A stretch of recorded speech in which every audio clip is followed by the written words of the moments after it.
All right, guys, injuries from the game. Huff had a knee. We'll find out tomorrow on that. And Gene Charles had a shoulder. Go ahead. Real concern. I mean, we don't know for sure. Most likely it's ACL, but can't confirm it, so we'll find out later. Came out throwing pretty aggressively in this game. With the game plan, the idea was you were going to kind of establish the throwing early in this game?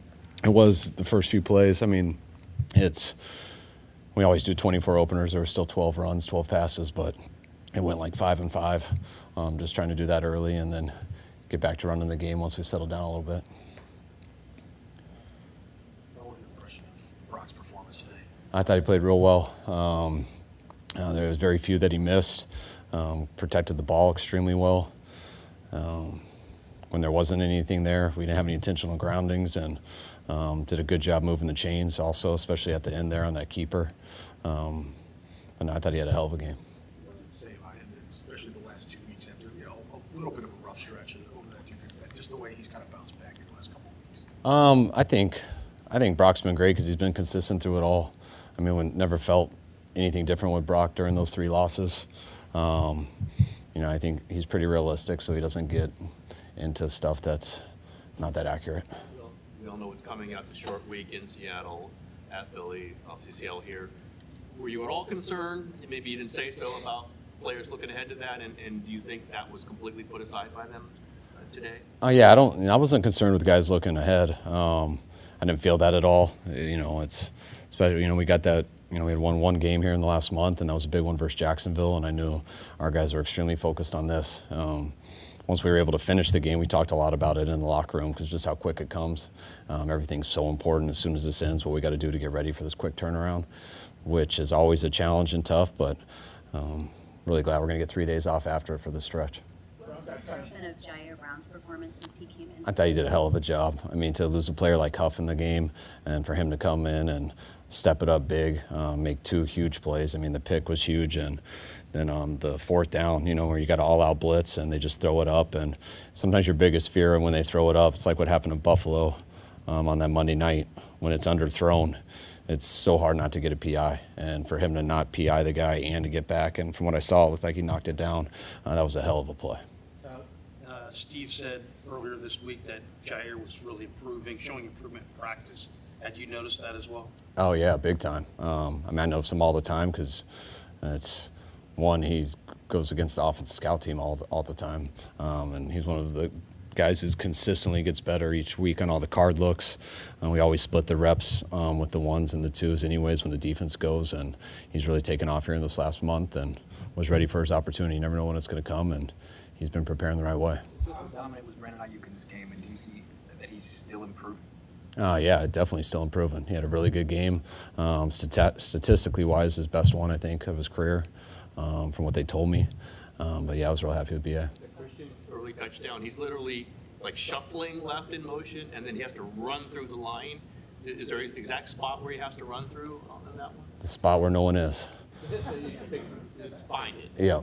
The first time you called that play? We've called that play a few times. We've never done it with the bump motion. That's a play that a lot of people run. I think we ran it to Tevin Coleman in the Super Bowl.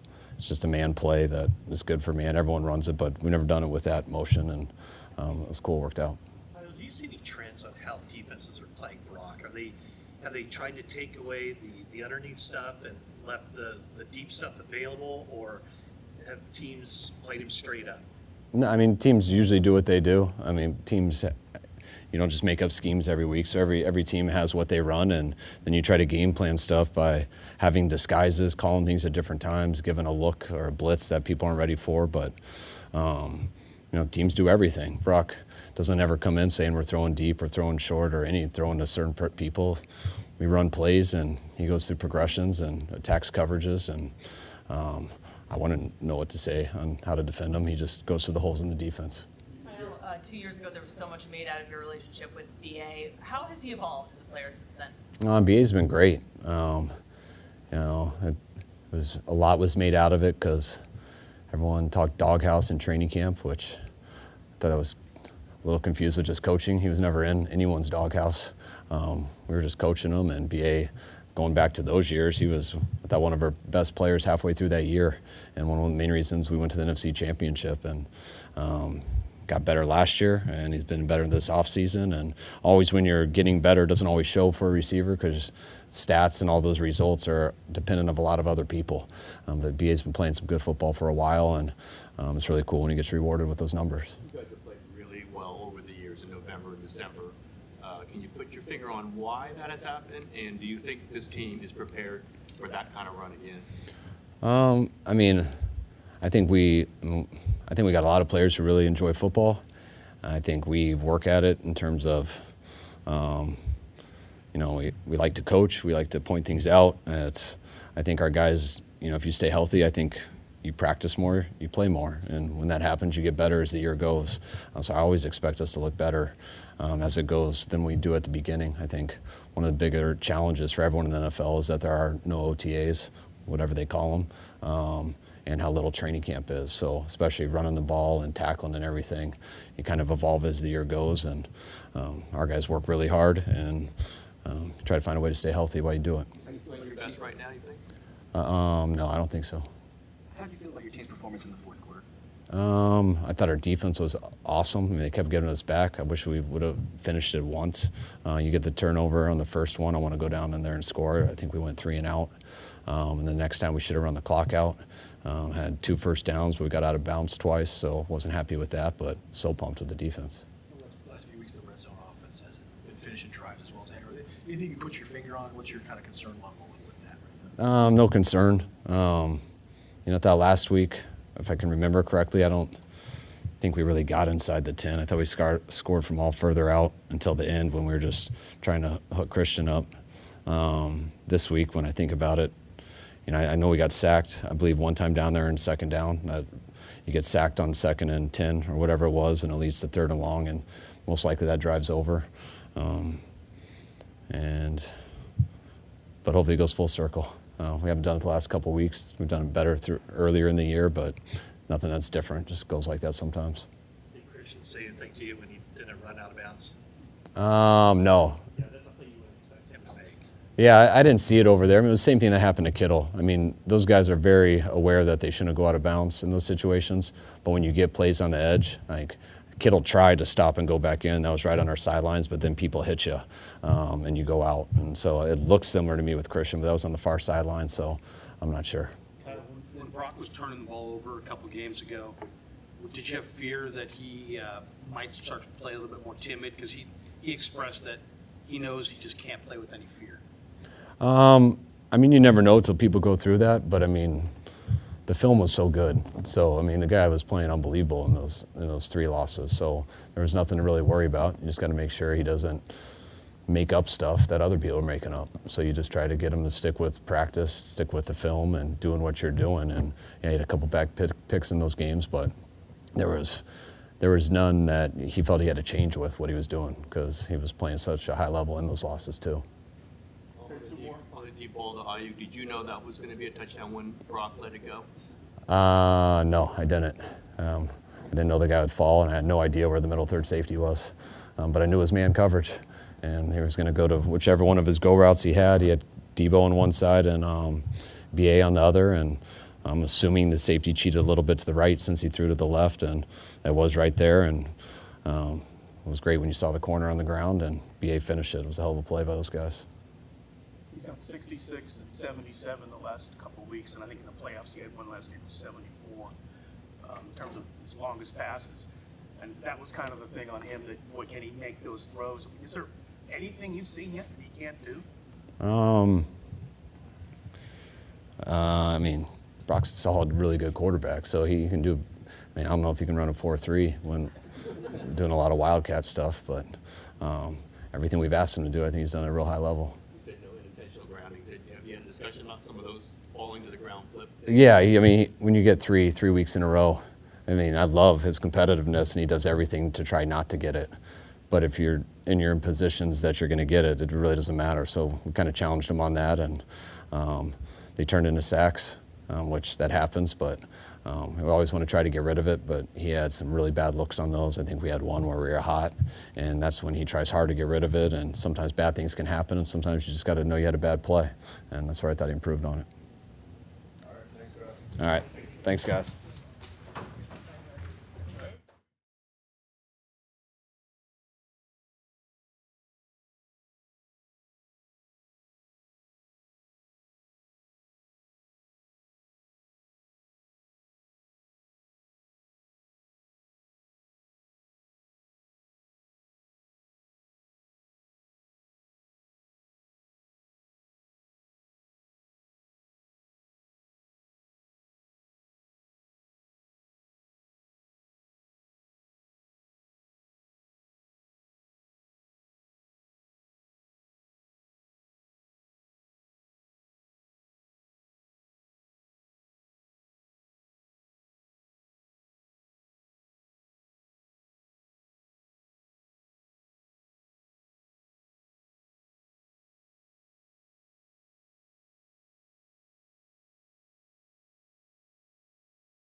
key to making sure that you guys took care of business before this big 3-game stretch coming up? Key was every game's important, the most important game of the season is the one that you're playing. So giving it your all each week and then regrouping and getting fresh and trying to go and do it again. Did the 3-game losing streak kind of not wake you guys up? Was it kind of a harsh reminder of what this league's all about? Not a harsh reminder. I mean, it was started off good, and it's tough to win the NFL, so we got reminded of that. But we can't achieve our goals or win a Super Bowl in October, and we want to be playing our best football in November and December and in January. What can you say about what Jair Brown did for you guys down the stretch of the game, stepping in for Yeah, that was great, him stepping in. Huff went down and him stepping in, getting that huge pick to seal the game. I know that felt good for him, and it was a timely play to end the game and get us off the field. What's the mood in there with the potential severity of Talanoa's injury? You never really know. I don't even notice a lot of times when people get injured. So I hope it's not too serious. Praying for him, and hope everything is good. 4 sacks today, 5 sacks last week against Jacksonville. During that 3-game stretch, you guys weren't getting to the quarterback as much. Do you feel like that was what's missing in the losing streak, and that's kind of what's translating now into December football? I don't think the lack of sacks was the only determining factor in the losing streak, but it definitely didn't help. We feel like when we play at our best and up front and D-line wise, if we play at our best, that we can will our team to win games, and we weren't doing that during that stretch. And so I don't think we were playing bad, but we weren't the reason why we were winning games. And so, we got to play better, and we have been, so got to keep it going. All good? All right, thanks, Eric.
Pretty good. When Talanoa went down and Jair came in as the captain of the defense, do you have any communication with Jair? Is there a message that you give him for his first play? No, I mean there wasn't much said, honestly. It's always next man up mentality, and my heart goes out to Huff. Not exactly sure what's going on there, but obviously they're fearing the worst for him right now, and that's obviously my heart and prayers go out to Huff, man. That's sickening news. But to talk about the way Jair played today and being ready for his moment, can't say enough about it. That's huge. Even though we were up in the game, to be down there in the red zone and make the plays that he made to help us get out of there speaks to the way that he's worked, and been ready for his opportunities. So there wasn't much that needed to be said. I knew he'd be ready. Yeah, specifically, there was the 4th down play where they sent Isaiah on the blitz, which left Jair against Mike Evans, right? Is that something you normally see out of a rookie, or is that something he's earned behind the scenes, that kind of assignment? Yeah, I didn't even know. I turn around, I see him on mic, and making the PBU in a big time moment. I'm sure we usually wouldn't put a young rookie in a position like that, but I mean, the dude is just ready. Like he has the right mindset, prepares the right way. So he was ready, and I'm happy for him. Did you see him coming on and talking about Jair now? Did you see him coming on in practice over the last month or so? Yeah, man, he's been working his tail off. He's been obviously on the scout team against the offense and making plays. I see him, flashing, doing his thing, taking it serious. I have side conversations with him, letting him know like, he needs to make sure that he's using these reps to his advantage to get better. As a player, it's not you're never just like going through some sort of like redshirt year. You know what I'm saying? Like you never know when your opportunity is going to come. So he was obviously fully ready when his time came. Fred, a couple of weeks ago, you said this team needed to learn to win the grimy games, and you've got a pretty grimy schedule coming up here in the next few weeks. Do you feel like you're going to get into one of those kind of situations possibly in the next couple of weeks? I mean, the goal is always to blow them out, but hey, you talked about it. We got some great opponents coming up, but none bigger than Thursday night in Seattle. That's a divisional opponent that's coming off a tough loss today, but they're going to be fully ready to go. And we got to win by any means, and that's what we talk about. That's what we prepare for. And however we got to do it, we got to go on the road and win in a hostile environment. A couple more for Fred. Your DBs, Ambry and Oliver and Demo, they held Mike Evans and Chris Godwin to only 83 yards combined on 19 targets. What are you speaking on them and how they've evolved their game since the bye week? Man, they've been big.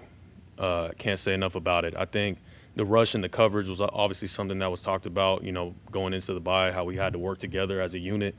And that's been a point of emphasis. Guys have stepped up into big roles. We knew we had to shut down 13, with how he's been playing this season. You said both of them went for 83 combined, 84 combined. I mean, that's big time. We knew we had to stop the run. We knew we had to keep them from getting those explosive plays down the field. We could have been better, in certain areas in the game, but overall, I think they played admirably. It's a quick turnaround. It's a quick turnaround this week. So you guys got to streamline everything. What's something that you might cut out this week that you would normally do if it was a regular length week? Something we might cut out. I'm not quite sure what we'd cut out. I mean, Thursday night is all about how fast can you recover to be able to play another game on such a quick turnaround. Game plan wise, it's going to be a smaller game plan in terms of what we're putting in and preparing. I think Thursday night games are all about obviously health, getting healthy to be able to play on a quick turnaround, and then whoever can play smarter football and take care of the ball and take the ball away in that game. That's what it's all about. All right, thanks, Fred. Thanks, guys.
Howdy.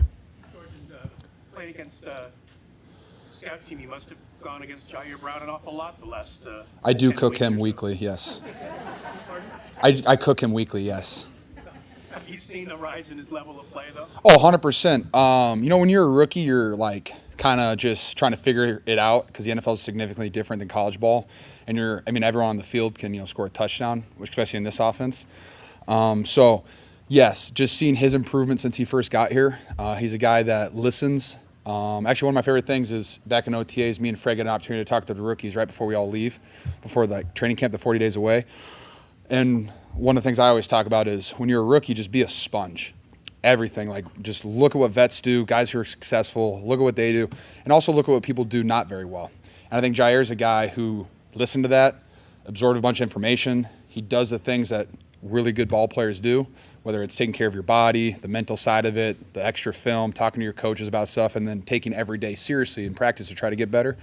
And so that's why he was set up, for his opportunity today, which I'm very proud of him. George, can you talk about the great day that Brock Purdy had? He had a perfect passer rating. Yeah, system quarterback, right? It's crazy. Just a guy who, another guy who's just taking advantage of his opportunity. Brock's fantastic, the way that he, shows up every single day. I like, someone asked him about his mindset, how he can be so aggressive and protect the football. And he talked about being a surgeon. He talked about having zero fear. And just that quote from him by itself just shows his maturity level and how he understands the game and what it means to play quarterback at a high level while being aggressive at taking care of the football. So that really made me happy to hear that. But then he doesn't surprise me. He does that every single week. He does it every single day. And you can just tell, playing football aggressively and having fun time doing it makes it a lot easier. And I know you have fun, but how much more fun are you having after a game like this? I'm having a lot of fun, man. Great times. George, you're entering a stretch here. I know you're focused on just the next game, but the next three are all big ones. How important is this, next few weeks in terms of that shape? Very excited about Thursday Night Football against the Seattle Seahawks. Short week. Shout out to the Rams. Good job, guys. Good job, Mike LaFleur. So thankful for them. But, all that means is Seattle's going to be a little angry, and it's going to be a great game up there. It's one of my favorite atmospheres, one of my favorite places to play. They absolutely hate us, and what a great fan base to absolutely hate us. It's really fun. It's going to be an exciting game. It's going to be a physical game, and we have to go up there and get a win. George, Baker Mayfield blocked Nick Bosa and then raised his arms triumphantly. Did he? I don't know if you saw. I missed it. Oh, breaking news right now. Ooh, breaking news. But 2 plays later is when Bosa and Warner combined on the sack and strip fumble. Anyway, I guess if you didn't see it, I was going to ask you, once you saw Baker Mayfield do that, did you sense maybe that was a mistake? Did he knock him down or something, or he just blocked him? He blocked him kind of successfully. You know what? I bet you Nick was just trying to not get a penalty or a fine for hitting a quarterback. That's probably what it was. But you know what the thing about Baker is, man? He's an absolute competitor, and you can just tell by the way he plays, especially this year with the Bucs. He's having so much fun. And especially when you have a great, when you have Mike Evans and, Godwin, you got some elite receivers, and you can just tell he's having fun out there because he is a competitive dude. And yes, if it was my choice, I would probably not hit Nick Bosa, just for, your own health and safety.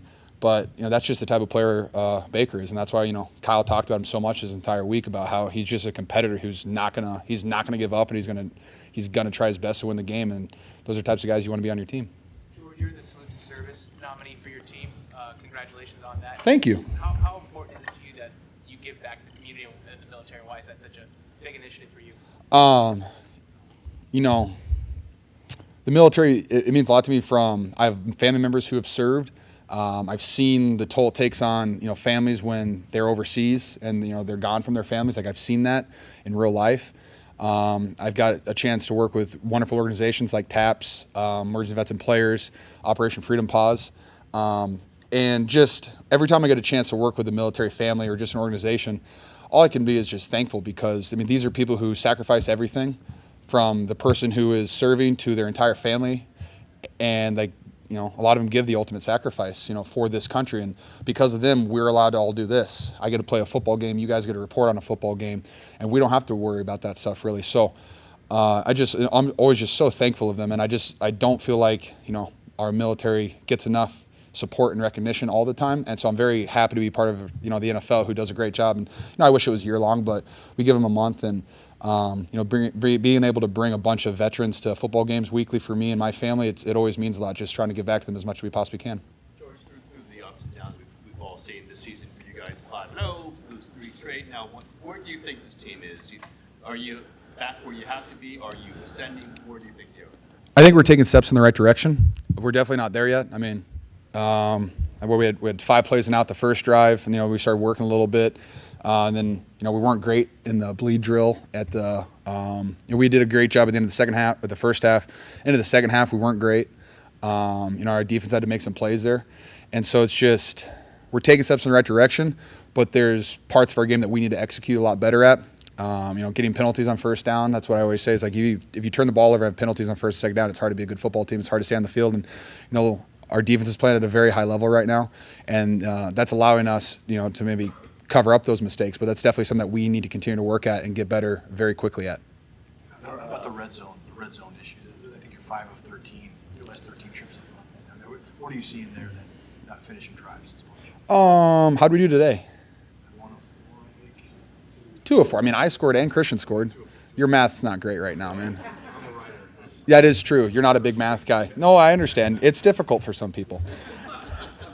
Yeah, I know. It's not you, it's me. Again, it's just one of those things we need to be better at. Thankfully, we have a kicker who's making those field goals. That's really important just to get points on the board.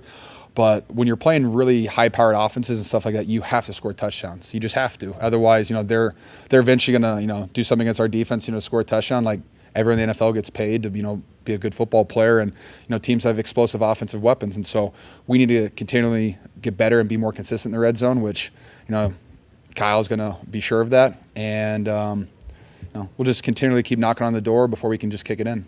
George, having observed some of the ups and a few downs that Brandon Ayuk had early in his career, how gratifying is it for you to see him playing the way he's been playing this season?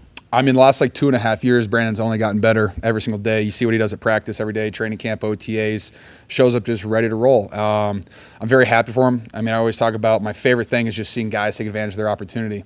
It's awesome, for Ayuk to get the longest touchdown in the NFL this year.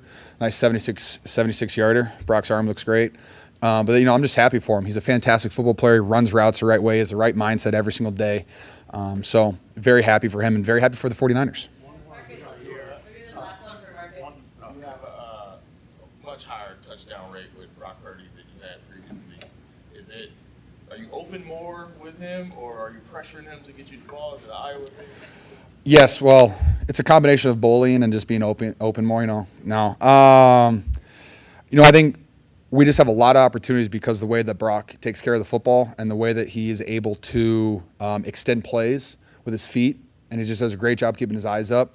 And I feel like we're just staying on the field for a long time and being able to take those long drives. And, when you're on the field for 8 to 10 plays, then you get down to the red zone, and, the defense is a little bit tired, and they might mess up a coverage, which is, I love being open on those nice corner balls. Those are fantastic, and Brock had a great job finding it. That's a combination of our coaching staff knowing that with that one motion that we ran, they're going to change their coverage, and, hey, I'm wide open. Brock knowing it, Brock studying, and us executing that on Friday when we practice it. I do enjoy the fact that Brock likes to throw me the ball in the red zone. It's fun. Thanks, George. Brock's here for you. Thanks, guys.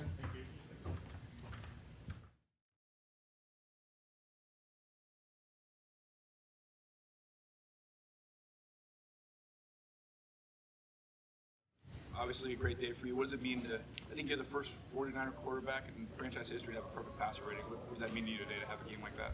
What an honor. What an honor, but at the same time, I feel like there's still some plays and stuff that I wish I had back. So I'm not completely content with just that, but thought it was a great game with the guys around me, the coaching and the play calling, all of it. So that's a testament to the team, really. So. That's kind of a split personality on the field, off the field. You were doing the bowling balls celebration today, and yet you come up on the podium and you're very understated. Is there 2 sides of your personality? I don't know if I have 2 sides, but yeah, when I get on the field and we're making plays and stuff, I I try to do whatever it takes, get the guys around me going, celebrating with them on some big plays and stuff. So I guess more of the personality comes out in those moments. But outside of that, I like to think I'm just a laid-back, normal guy. So, yeah. Take us through the long pass to Brandon Ayuk. Can you say it again? Just take us through the long pass to Brandon Ayuk. Yeah, just man coverage. He had a go route, and just let him, really just give him some time to beat his guy, and then just put the ball up for him and try to lead him. And he did a great job winning in man-to-man coverage. And right when we saw his guy fall down and BA caught it, I was like, man, like that's sweet. You don't get that many plays like that in a game. So it felt good for all of us. And BA, he deserves it, man. We've been wanting to get a deep one for him for a while, so felt good. You were able to see the full thing, the full reception? Yeah, I saw all of it. Yeah, it was pretty sweet. And then celebrated with Colton McKivitz. Jair Brown made several good plays to end the game, but he said that this week he actually was on the scout team and he had a pretty big assignment with emulating Winfield. Mm-hmm. How good of a job did he do preparing you for this Tampa Bay defense playing that role? Yeah, Jair, I mean, all the week so far, he's given us a great look with playing safety, and then obviously with Winfield being one of their best defenders on defense. Jair did a great job with just all the looks. They did a bunch of stuff with Winfield, and Jair, like even at practice, was a ball hawk. He has great instincts and was just all over, just like Winfield. He gave us a great look, and then for him to go in the game and be ready to play for our defense and what we ask of our safeties, he did a great job, man. So we're all pumped for him, and yeah, so really happy for him and gonna see more of him. So we're excited. Sorry. Yep. He's I don't know how much you cross paths with Jair, but a couple guys referred to him kind of like as a little bit of a leader, which is basically only been playing special teams and as a rookie. Does he have like a certain presence to him? Oh, 100%. I remember the first day, like in summer, we were working out and stuff, and he came up to me and was talking to me, and I was like, just from talking to him, I could tell like how mature he was. Sometimes with rookies and stuff, they're excited to be there and can be a little bit all over the place and whatnot, but he was very mature. I was like, I could tell, this guy handles his business and he's gonna have a great career. So to see him doing his thing now was great. Obviously, there's still the whole season to go and stuff and a lot to prove and whatnot, but the way he carries himself and his presence is definitely a thing. So very proud of him. The point to say that you did not have an intentional grounding, and clearly he had made a point to you, I guess, about that. What is that a conscious thought you have to have now, and do you think you're past that? Yeah, I mean, it's situational football. Where are we at? Is it a 2-minute drive? It's are we trying to get back in the game or whatever? Like, that's when it's shown up. And so for myself, it's, being smart. If I do bounce out of the pocket, like, in the back of my mind, like, is there someone there to throw it to in the vicinity, and can I get it out of bounds kind of thing? So it's something that we watched on film, and I had to learn from it the hard way. So it's definitely on my mind, being smart with the ball and not getting a minus 15 penalty by doing the same thing that's shown up really the last 3 games or so. So. You mentioned the other day that you're kind of constantly trying to prove something to yourself. After that little stretch there, the 3-game losing streak, was there a part of you that you wanted to prove to yourself, hey, I can bounce back from this, show my resilience, and come out? It seems like you've been really locked in the last couple games. Yeah, most definitely. I was more upset with not even like that we were complacent or anything, but almost like, we're just going to walk into the game and it's going to be given to us in a sense. Like, I had to get back to, man, we got to go take it. We got to go earn it every single game. It doesn't matter who we're playing. It's the NFL. Anything can happen on any Sunday. And so that's like the chip that I was talking about. And so sort of getting back to that, and then proving myself every drive, every play, that I can be the guy for this team, and I have to earn it every single week at practice and meetings, whatever it may be. So that's the mindset of what I was talking about. And, yeah, definitely more in tune to being detailed and stuff the last couple of weeks and finding that chip again. So. Can you talk about Jair's maturity as a rookie? Is that what you were like as a rookie, kind of just here to do your business and maybe a little less all over the place? Yeah. I mean, instead of just being a rah-rah kind of guy and whatnot, like coming and being available for whatever the team is asking of you, as a rookie especially, like, coming in and finding a role to help the team win, whether that's at practice on a scout team, giving a look, special teams, running down on kickoff or whatever it may be. I could just tell, like, Jair had that kind of mentality, like, hey, I'm going to do whatever it takes to help this team win. And whatever the coaches ask of me, I'm going to do it 100% to his best ability, and he's done that. So now we're seeing it. How do you feel about passer rating, like the stat? Like, do you get in your world? Do you guys even talk about those numbers? Dude, I still don't even really know what it means, honestly. Yeah. So yeah. Reports of coming up on Thursday, playing the Seahawks would be a battle for the lead in the NFC West. Your thoughts on playing on Thanksgiving, what it means to you? Yeah, I mean, we're at that point of the season where, obviously every single game is crucial. It's huge. And so going into a hostile environment in Seattle with the great team that they have, it's going to be a great challenge for us, and we're excited about it. And obviously the history goes back with, these two organizations, and to be able to play on Thanksgiving against them with the division with where it's at, doesn't get any better than that. So I'm excited for it. It's the second year in a row you're heading up there on a short week after facing the Bucs. How much do you draw on that experience from last year to prepare for this week's matchup? Yeah, that was my first time, preparing. Obviously, my first start against the Bucs, and then you have a couple days to get ready for a game on Thursday night. And man, what a challenge that was! Sort of leaning back into that week and remembering how I studied, how I went about my routine and stuff. It's a little different, so it was good that I've experienced that. And then obviously earlier this year when we played the Giants, going through that kind of routine. So I'm excited for it. It's on Thanksgiving, so it's gonna be good. Healthy ribs, dude. That's right, healthy ribs. Yeah.